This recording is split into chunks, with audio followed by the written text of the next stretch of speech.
Praise the lord. ప్రభునామమునకు స్తోత్రములు కలుగునుగాక.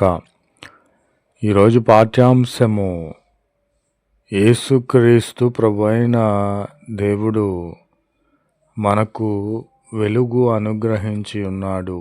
ఆమేన్. మనము చీకటిలో ఉన్నప్పుడు, పాపపు ఊబిలో ఉన్నప్పుడు అట్టి చీకటిని పారద్రోలి పాపము అంతటిని దూరపరిచి మనకు వెలుగునిచ్చిన దేవుడు మనకు వెలుగును అనుగ్రహించి ఉన్నాడు. అంధకారములో పడి ఉన్న నన్ను, పెంటకుప్పలో పడి ఉన్న నన్ను అట్టి అంధకారము నుండి వెలుగులోనికి తీసుకొని వచ్చిన దేవుడు, పెంటకుప్పల నుండి నన్ను పైకి లేవనెత్తిన దేవుడు. నా ప్రియమైన సహోదరి సహోదరులారా, వెలుగును మనము చూసి ఉన్నాము. ఈ లోక సంబంధమైనటువంటి వెలుగు అది అంధకారమునకు నిన్ను నడిపించేదిగా ఉన్నది. యేసుక్రీస్తు వారే మనకు వెలుగై ఉన్నారు. ఈ వెలుగును అనుగ్రహించే దేవునిగా ఉన్నాడు. యేసుక్రీస్తు నిజమైన దేవుడు.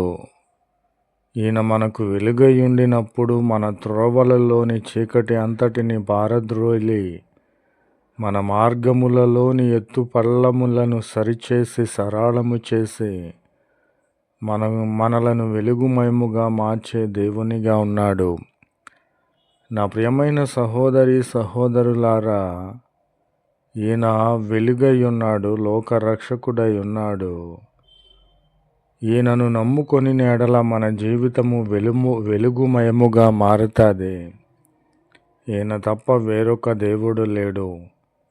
ఈయన ప్రభు అయిన క్రీస్తు వారై ఉండి మనకు వెలుగును అనుగ్రహించి ఉన్నాడు. ఆమేన్. నా ప్రియ సహోదరి సహోదరులారా, కాబట్టి భయపడకుము, దేవుని వలన నీవు కృప పొందితివి. ఆమేన్. దేవుని వలన కృప పొందిన వారమై ఈ లోక సంబంధమైనటువంటి వాటిని మనము పెంటతో ఎంచుకోవాలి. నా ప్రియమైన సహోదరి సహోదరులారా, ముందు దేవుని రాజ్యమును నీవు వెతికినట్లయితే, నీతిని, ఆయన రాజ్యమును వెతికినట్లయితే నీకు ఏది అవసరమో అది ఇచ్చే దేవునిగా ఉన్నాడు. నా ప్రియమైన సహోదరి సహోదరులారా, దేవుని కృపను మనము పొందుకోవాలి. నా యొక్క స్థితిగతులను మార్చిన దేవుడు, నీ స్థితిగతులను మార్చిన దేవుడు, ఈయన కృపలను అనుగ్రహించే వానిగా ఉన్నాడు. నా ప్రియమైన సహోదరి సహోదరులారా, నీవు దేనిని బట్టి భయపడుచున్నావు? నీకు పిల్లలు లేరని భయపడుచున్నావా? సంతానము లేదని భయపడుచున్నావా? నా ప్రభు అయిన క్రీస్తు వారు వాగ్దానము చేసి ఉన్నారు.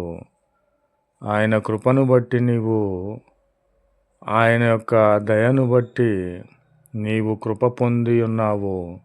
నీకు సంతానమును అనుగ్రహించి ఉన్నాడు. నీవు దేనిని బట్టి భయపడుచున్నావు? నీకున్నటువంటి శ్రమలు, ఇరుకులు, శత్రు భయము చేత నీవు భయపడి ఉన్నావేమో. కాబట్టి అట్టి భయములను నీ నుండి దూరపరిచి దేవుని వలన నీవు కృప పొందిన వారివుగా ఉన్నావు.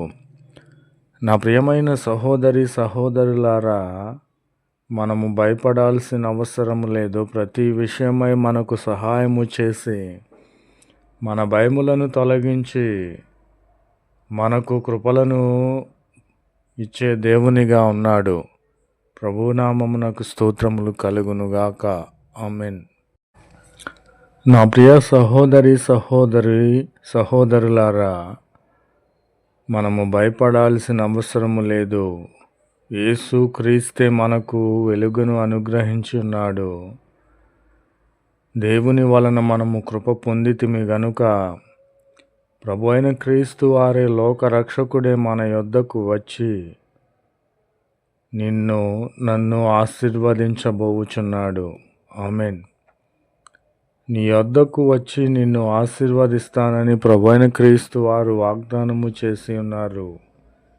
ఇంతకంటే ధన్యత మనకు ఎక్కడనూ దొరకదు. లోకరక్షకుడే దేవుడే యేసుక్రీస్తే మన యొద్దకు వచ్చి మనలను ఆశీర్వదించే దేవునిగా ఉన్నాడు. దేవుడే యేసుక్రీస్తు వారే లోకరక్షకుడే మన యొద్దకు రావాలంటే మనము దేవుని ఆజ్ఞలను పాటించాలి.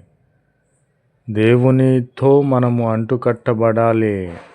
దేవుని అడుగు జాడల్లో మనము నడవాలి. ఆయన మాటలను తూచా తప్పకుండా మనము పాటించాలి. అప్పుడే లోకరక్షకుడైన దేవుడు, పరలోక రాజ్యమునిచ్చు దేవుడు యేసుక్రీస్తు నీ యొద్దకు వచ్చి నిన్ను ఆశీర్వదిస్తానని వాగ్దానము చేసి నెరవేర్చుచున్నారు. కాబట్టి మన క్రియలు దేవునికి తగినట్లుగా ఉండాలి. మన ప్రవర్తన, మన నడవడిక, మన యొక్క స్థితిగతులన్నీ కూడా దేవునికి తగినట్లుగా, దేవునికి పోలి నడుచుకున్నట్లుగా ఉండాలి. నా ప్రియమైన సహోదరి సహోదరులారా, ఆలోచన చేయండి. దేవుడే లోకరక్షకుడే మన యొద్దకు వచ్చి మనలను ఆశీర్వదించిన ఎడల మనకేమీ కొదువ ఉండదు. నీకే విధి కావాలో అది అడుగు. ఈయన నీకు వెలుగును అనుగ్రహించి ఉన్నాడు. నీ భయమును దూరపరిచి నీ యొద్దకు వచ్చి నీకు కృపలను అనుగ్రహించే దేవునిగా ఉన్నాడు. కాబట్టి ఈయన నీ యొద్దకు వచ్చి నిన్ను ఆశీర్వదించి నీకు పరలోక రాజ్యమునిచ్చి తనతో పాటు కూర్చుండబెట్టే దేవునిగా ఉన్నాడు. ఆమేన్.